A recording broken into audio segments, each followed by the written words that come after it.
لا إله إلا الله محمد رسول الله. بسم الله الرحمن الرحيم.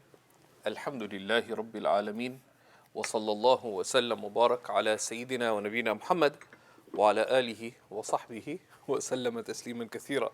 Welcome to our weekly Islam FAQ session. And each week we get many questions, of which we're only able to address some, and we strive to take some of the questions that you pose here in the live stream as well. So we'll begin with the first question that we have from previous weeks. Assalamu alaikum wa rahmatullahi wa barakatuh. The first question is civil disobedience permissible in Islam? So is civil disobedience permissible in Islam? The first principle is that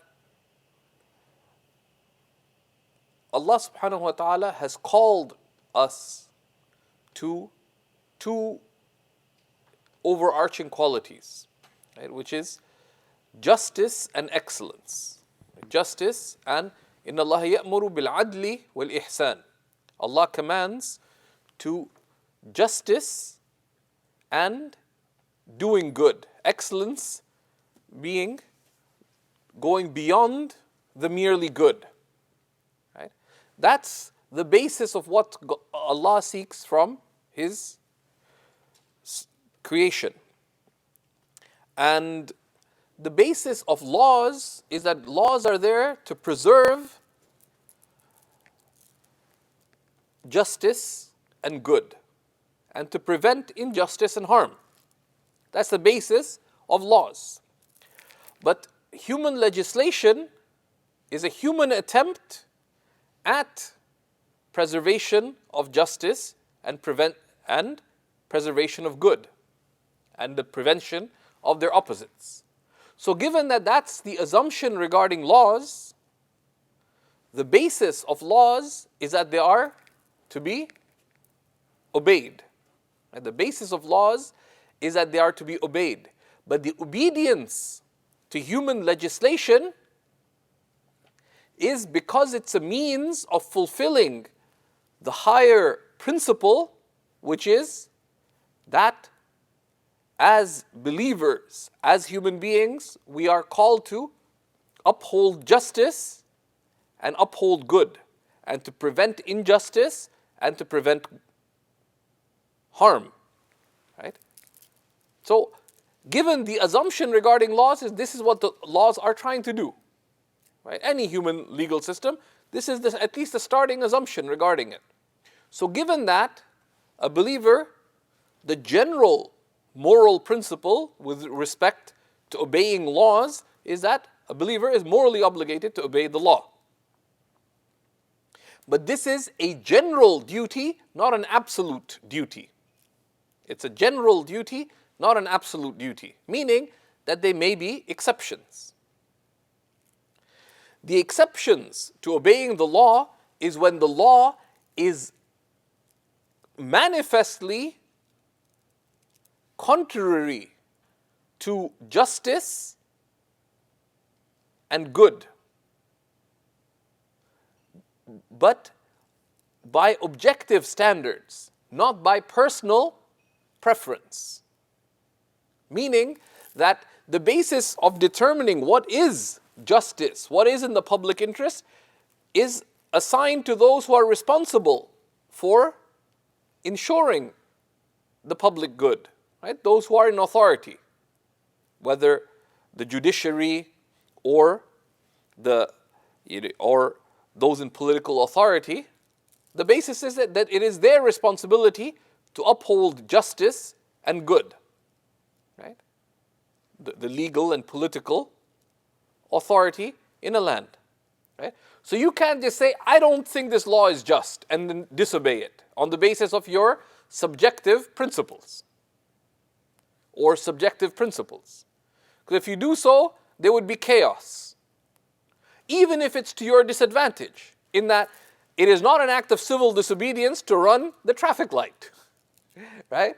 Saying that this is unjust because I'm going to lose, you're late for a job interview. Can you skip all the traffic lights? No. Said, well, I have a right to get a job. No. Right? That is a subjective pursuit of justice or good, etc.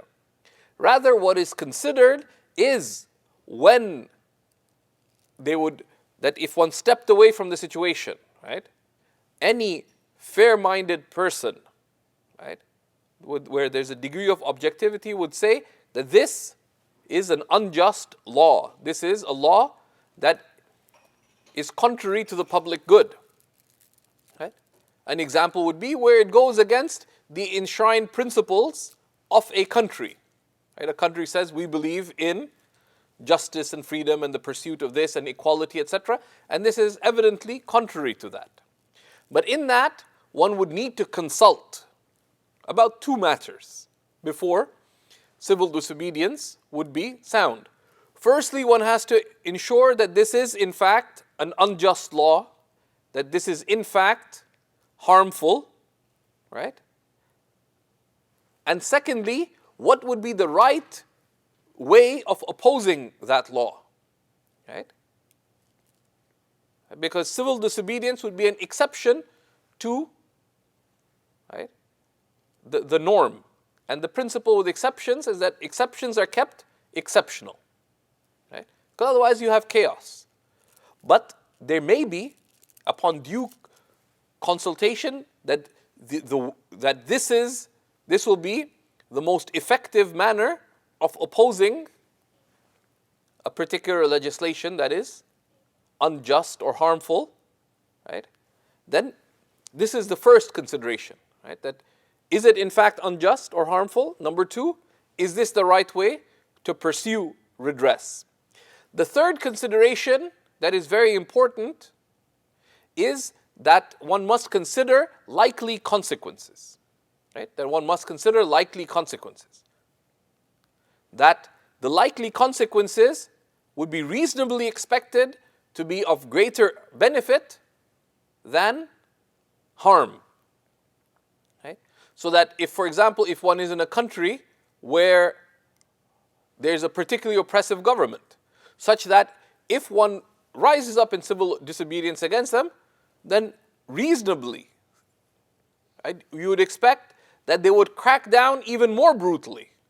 Right? So instead of there being a limited harm taking place, there'll be a generalized harm, or there'll be a greater denial of rights. So it requires consideration, particularly in those kinds of oppressive contexts of how one redresses. So civil disobedience is permitted when something is objectively unjust or harmful. Some law is unjust and harmful. And that this would be the effective way of redressing it.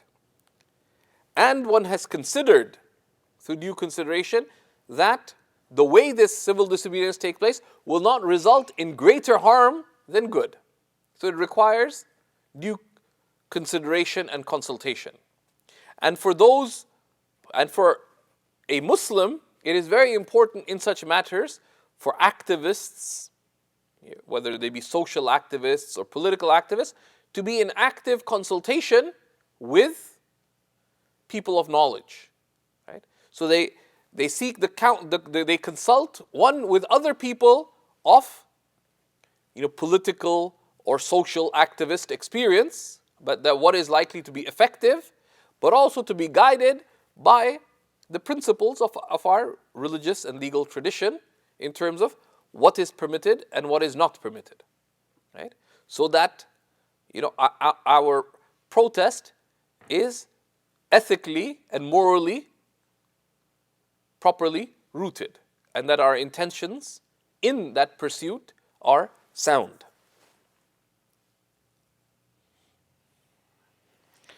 The next question is, how do we plant seeds of prayer in children, and at what age do we teach them that? So how do we plant seeds of prayer in our children? children are obligated to, a believer is obligated to pray when they hit puberty. That's when it becomes, in of itself, obligatory. However, the way anything happens in life is gradually. Gradually, but deliberately and purposefully. Allah subhanahu wa ta'ala created this world in stages. This religion is meant to be implemented in stages. Right? And Allah subhanahu wa ta'ala is Rabbul Alameen, the nurturing, caring Lord. Right? Because He nurtures us from stage to stage. And that's what raising children is about, is to nurture good qualities in them and to wean them from the bad tendencies that naturally arise in the human self. So with respect to prayer, the Prophet ﷺ said, command your children to pray once they're 7 and discipline them regarding it once they're 10. Meaning, the ulama say that before the age of 10, there's a general encouragement. Right? Encouragement through not just words, but the actions of the parents. And encouragement also by an encouraging, loving, merciful environment in the household and in the social gatherings in which one takes the children. Right?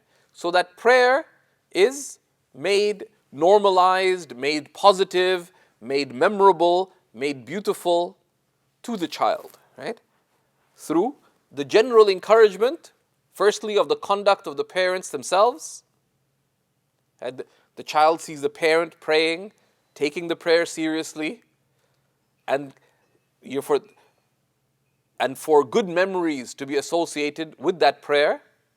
Right? So they say one of the times you have to be most caring and loving and merciful with children is before and after prayer, even when they're not praying. So they have positive memories of the prayer.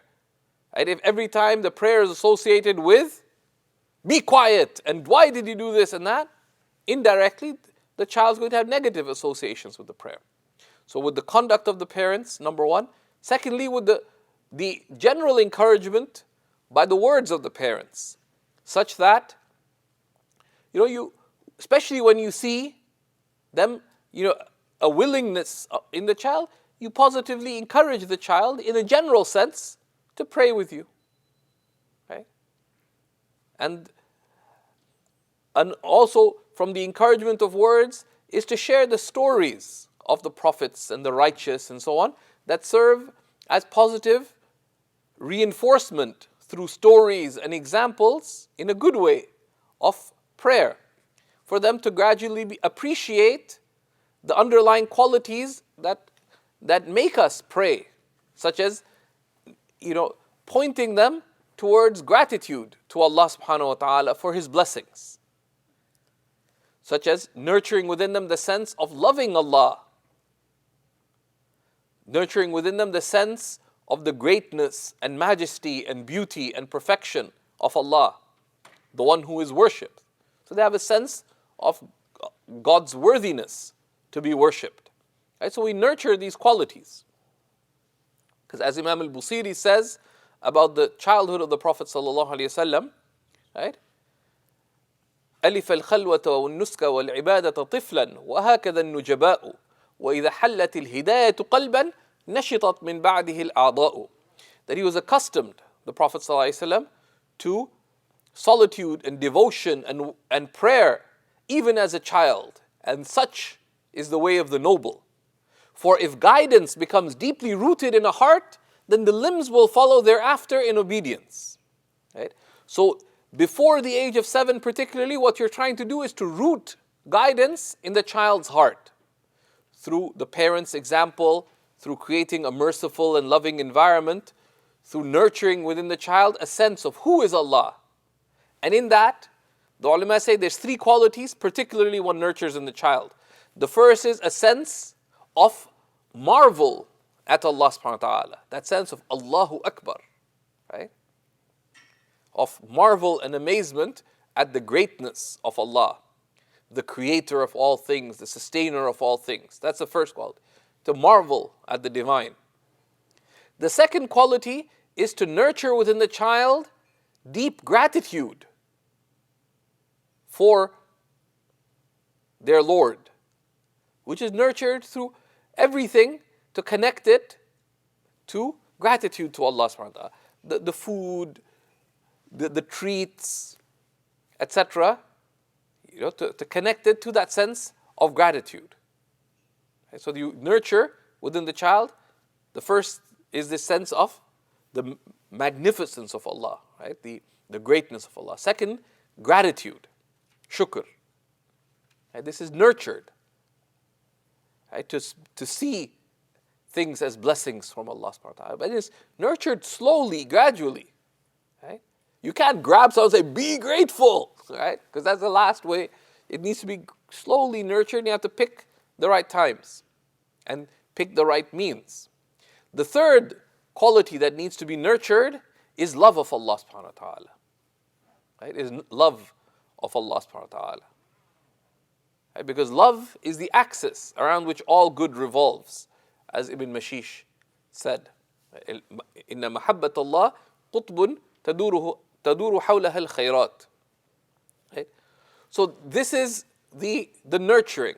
And if this is done, then from the age of 7, we start telling them to pray, specifically. Before that, there's a general encouragement, particularly when we find willingness. Right? And then from the age of 7, we command them to pray, not out of obligation, but to get them used to it. Right? But particularly in our age is an age of gentleness and encouragement, not an age of sternness and warning. And then from the age of 10, if these things were done beforehand, you can't say, okay, if you get religious today and your children are 11 and 12, you say, okay, if you don't pray, I'm going to discipline you. Because they're going to run away. There's precursors to that, right? Which is the encouragement and then the instruction. And then, if they don't, then they're disciplined regarding it. Now the discipline, the ta'deeb, right? Discipline is not a type of parental imprisonment. Okay? The purpose of discipline is ta'deeb. Discipline is understood to be purposeful. The term for ta'deeb is that the way you discipline a child is meant to instill within the child adab. And what is adab? Adab is an inward attitude, an inclination towards what is good, what is true, right, and good. Right? That's expressed in having the right conduct, attitude, and response in any given circumstance. So adab is an attitude. Adab is a good attitude that results in good action and response. So ta'deeb, disciplining, is that you want to instill within the child the capacity to act right and respond right in any circumstance. That's the purpose of discipline. The means to it can be many, right? But discipline is not punitive, right? It is meant to be transformative. It's meant to be transformative. And in the parenting course on Seekers, we cover a classical work with amazing wisdom in it from a number of classical scholars on how one raises children. And there's a lot of wisdom in the teachings that were covered in that text. So you can find that on the Seekers Hub courses. And we've had a number of seminars that we have a few on-demand briefer courses there as well. So that's how one nurtures prayer in the child. The most important thing above all is make them love it. Right? Like make them fall in love with Allah, and you will, like that way you don't have to drag your children, right? If your duty is to, as one of the very distinguished scholars of our time, Shaykh Afifuddin al-Jailani, a great Baghdadi scholar, a direct descendant of Shaykh Abdul Qadir al-Jailani, who's now based in Malaysia. He said, when he came to Toronto, he said that when he was at the Toronto airport, he saw all these people. He said probably more than one flight was arriving from Muslim countries, because so many Muslims lined up. He said his thoughts took him. He said, in the old days, parents only had one responsibility with their children, which was, and similarly, scholars had one primary responsibility with the general public, which is to instill love of Allah in their hearts. Right? Instill love of Allah and His Messenger sallallahu alaihi wasallam, because if that love is there, then the consequences of love will appear, which is to rush to all that is beloved to Allah subhanahu wa ta'ala.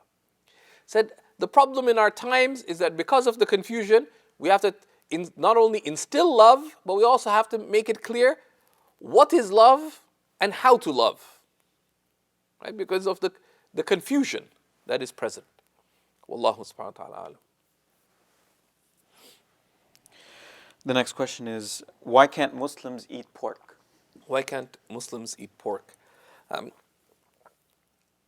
Simply put, because Allah Most High has prohibited pork. Right? A believer is someone who accepts as true that which the Messenger of Allah sallallahu alaihi wasallam has come with. Right? The Prophet Muhammad, peace and blessings be upon him, made a truth claim. He said, I am the messenger of God. And the message of God is this book that is being revealed to me, that is the Quran. It is inimitable, undeniable as guidance from God. And he challenged the people to produce something like it, and they couldn't. Right? So we believe the Quran to be truly the word of God. Right? It is the speech of the Creator of the heavens and the earth. And we believe without doubt that the Prophet Muhammad, peace and blessings be upon him, is the emissary of that true God, and that what he came with is pure truth and guidance. And we know by the promise of Allah Most High and of the Prophet Muhammad, peace and blessings be upon him himself, that the guidance of this religion, both in revelation itself and the mainstream interpretation of that guidance, that this will be preserved until the last day. Exactly as revealed. And this is clearly established. So that's what makes us believers. We believe in these truths, in the truth of God, of God's book, of God's messenger, and their guidance. And we believe in its preservation till our times. Right? And in the Quran, it is very clear that believers are prohibited from consuming pork and benefiting from any part of pigs in any way, except in a situation of absolute necessity, right? But necessity goes outside the bounds of general rulings. Rulings in the Sharia are of two types. We have rulings whose purpose, in terms of their benefit or harm, is rationally discernible. You can clearly see the underlying cause for the ruling, right? The benefit or harm, right? And such rulings where the underlying cause and benefit is clear, right? These are we can say rationally discernible rulings, right? The rulings that are ma'qulul ma'na, these we can understand and explain that the reason of revelation, and because we know the underlying reason, analogy, legal analogy, qiyas, applies to them. So for example, the prohibition of alcohol, the prohibition of wine, right? The underlying reason is because it intoxicates, and there's manifest harm to the human being, even at a physical level, and there's an emotional and spiritual harm in it that is also considered. So analogy applies to that when it comes to the use of drugs such as cocaine and the like, that they would be prohibited because of the same underlying meaning of what they do to the mind. But with the consumption of pork, right, this is of a second type of ruling, which is a ruling that we do, that we obey devotionally. Right? It's called ta'abbudi. It's a hukum ta'abbudi. Right? The manifest harm in it is not clearly rationally discernible. It is hard to make the argument. It is not you cannot make a strong rational case that pork is more harmful than other meat. Right? Because by that definition, baklava should be haram too. It's so sweet that if you consider the portions that people have of bacon for breakfast, right? If you have baklava for breakfast, you'll have pretty much the same amount of harm. That's not a sustainable argument. Right? By that definition, a lot of Middle Eastern and Indo-Pak and other cuisine should be banned. And that's not the case. Right? That's not recognized. Saying that it eats filth, so do a lot of other animals. So those things, they're at best possible wisdoms, but this is a hukum ta'abbudi. Right? This is a ruling that is devotional. Allah Most High has prohibited it, and those prohibitions serve as tests as well. That do you have the attitude of the servant, of the grateful servant, with their gracious Lord? That we hear and we obey. Sami'na wa ata'na. Right? And these are tests. Right? These are tests.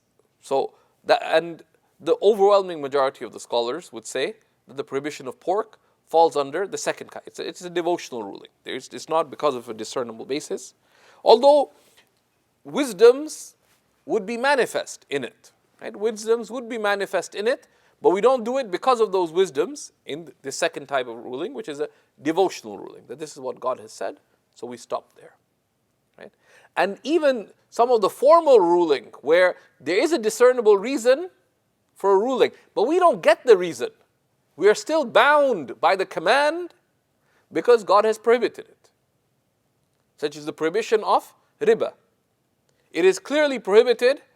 You may or may not understand the reasoning behind the prohibition, but the prohibition applies because God has commanded it. Right? And we need to be clear about that. The next question is, how can one make dua for what they want in life without implying discontentment with the will of God and being happy with what one has? How can make dua for what one wants in life without implying discontent? The basis of dua is done out of a sense of neediness to God. Right? And one does it seeking what one thinks will be good for one in this life and in the next. But with that, right? So first, there's neediness. One asks for what one imagines to be of the good of this life or the next.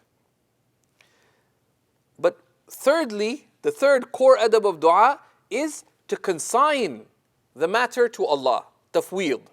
وَأُفَوِّضُ أَمْرِي إِلَى اللَّهِ. I consign my affair to Allah. إِنَّ اللَّهَ بَصِيرٌ بِالْعِبَادِ. For Allah truly knows His servants. Right? So one consigns the matter to Allah and has certitude that Allah will answer in the way that's good for you. How and when, that's up to Him, not to you. Right? So those are 4 adab to uphold with dua. Right? The first is make dua out of neediness. Secondly, seek that which is that which you think will be of good for you in this life or the next. Right? So part of that is don't ask for du'as. Like they say, كَفَى بِالْمَرْءِ جَهْلًا أَنْ يَسُرَّهُ مَا يَضُرُّهُ. Right? They say, oh Allah, I ask you, don't ask for something that is obviously detrimental. Right? That's bad adab with Allah subhanahu wa ta'ala. Right? So ask for what appears to be of your good in this life and the next, but you consign the matter to Allah. Because you don't know what will end up being ultimately good for you. And fourth, you have complete certitude that Allah not only will answer, but that He only inspired you to ask because He willed to give. وَقَالَ رَبُّكُمْ أُدْعُونِي أَسْتَجِبْ لَكُمْ. Your Lord says, call upon me, I will answer you. And there's an immediacy between the condition and the consequence. Right? It doesn't say, call upon me so that I may answer you. Right? Because it leaves the aspect, well, if, there's an immediacy there. So it's actually a point, it's an article of faith, right? That dua is answered. Right? It's an article of faith. It is obligatory for a believer to believe that Allah answers dua. If you open a classical work of Aqidah, such as Jawharat al-Tawheed, it's a statement of belief. The only difference about the answering of dua is some of the great theologians of Islam said you have to have certitude in the answer. The other is you have to have strong, reasonable surety. It's pretty much exactly the same thing, right? So that's a tremendous gift. Right? So that one does it out of this slavehood to Allah subhanahu wa ta'ala. Any questions online? The questioner has just a quick follow-up question on that. How do you nurture consignment and certainty? How do you nurture consignment and certainty? Fake it till you make it. Right? Sometimes you don't feel it, fake it. So let's say, it's like one of the poets said, Junintu bi Layla wa junnat bi ghayrina. I fell madly in love with Layla, but she fell madly in love with someone else. وَمِنْ أَصْعَبِ الْجُنُونِ جُنُونُهَا. But the most difficult of madness is her madness. Right? So Zubayr wanted to marry Zubaydah. Zubaydah was least interested. So what do? Fake it till you make it, right? Ask Allah for assistance in accepting. Don't think that you're strong. Say, oh Allah. Yeah? And this is one of the types of dua that we neglect. Right? Which is to express, tadarru'. Right? Where you express your weakness and your neediness and your situation to your Lord. And a beautiful example of that from someone who was too great for any weakness, okay, is our beloved Messenger sallallahu alaihi wasallam. Right? But he had spiritual neediness to Allah subhanahu wa ta'ala. Right? After Ta'if, read, in any book of prophetic biography, go to Ta'if, which is in the late Meccan period, where the Prophet sallallahu alaihi wasallam went to the town of Ta'if to call his people and they rejected him. Afterwards, he made this powerful dua. Okay? So, Allah, I complain to you of my weakness, and till the end of the dua. Okay? And they served in that a great instruction for us. So sometimes when we feel weak, etc., don't hold it in. Express it to Allah subhanahu wa ta'ala, but with contentment. With contentment. But then, rather than, sometimes we remain with the problem and it gets magnified in our consciousness. Rather, turn to Allah subhanahu wa ta'ala, right? So Zubaydah rejected Zubayr. What do? The more you thinking about it won't change it. Right? Rather, ista'inu bis-sabri was-salah. Seek assistance in patience and prayer. Right? Turn to Allah subhanahu wa ta'ala. Make dua. Pray. Open the Quran and read it. It is Allah addressing you, and you'll find in it, if you read it with a thoughtful heart, you'll find that it's addressing the specificness of the circumstances you're in, because Allah is overwhelmingly merciful, right? He's Rahman, right? So that's how, so Imam al-Darqawi, we have a blog post regarding this from Imam al-Darqawi, that one of the most important adab of difficulty is when difficulty befalls you, don't busy yourself with the difficulty, but rather busy yourself with the one who sent it, and he will lift it. And he said, وَقَدْ غَلِطَ فِي ذَلِكَ خَلْقٌ كَثِيرٌ, and said, many people err in this. So they busy themselves with the problem, and it just magnifies it. And busying themselves with the problem, meaning by worrying about it. Right? And we distinguish between worrying, which is against the sunnah, and concern, which is the sunnah. Concern is the thought that leads to realizable action. Right? So concern is positive, which is when you think about what can I do that is within my ability given circumstance. And concern is from the sunnah. Worry won't change anything. How come she said no? Even if you figure it out, can you do anything about it? No. Right? So don't busy yourself with the problem. Busy yourself with Allah. And sometimes even practically giving yourself that spiritual time lets you go back to the problem, and then you can look at it with the perspective of concern rather than worry. And it'll give you clarity and perspective. Wallahu subhanahu wa ta'ala a'lam. We'll take one question from here and then we'll end the session. Any questions from those present? Any online questions? So the last question is, where does belief come from? Is it a conscious decision to believe in God, prophets, and messages? Do you test it and believe in stages, or how do you get certitude? That's a multi-part question, right? But where does belief come from? Everything comes from Allah, right? Wallahu khalaqakum wa ma ta'malun. Allah has created you and all that you do. Allahu khaliqu kulli shay. Allah is the creator of everything.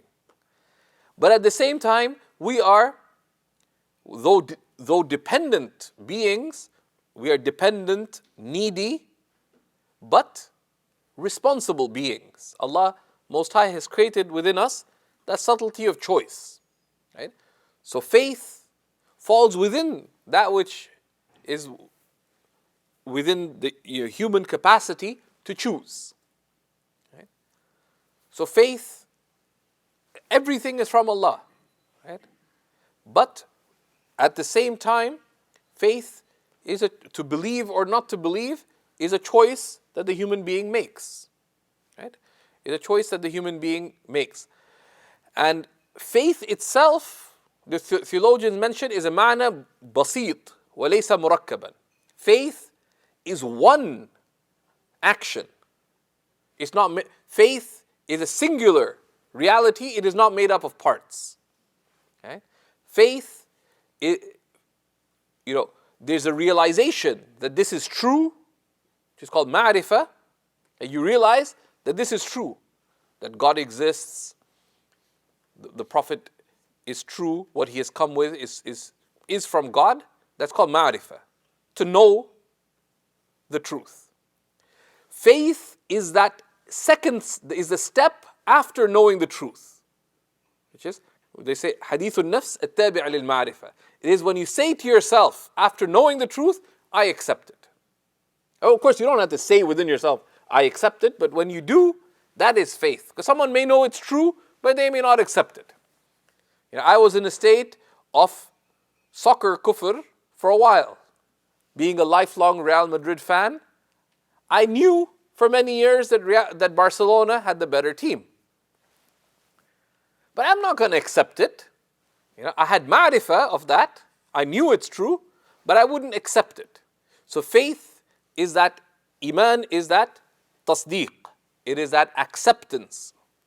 You're confirming it as true after knowing it is true.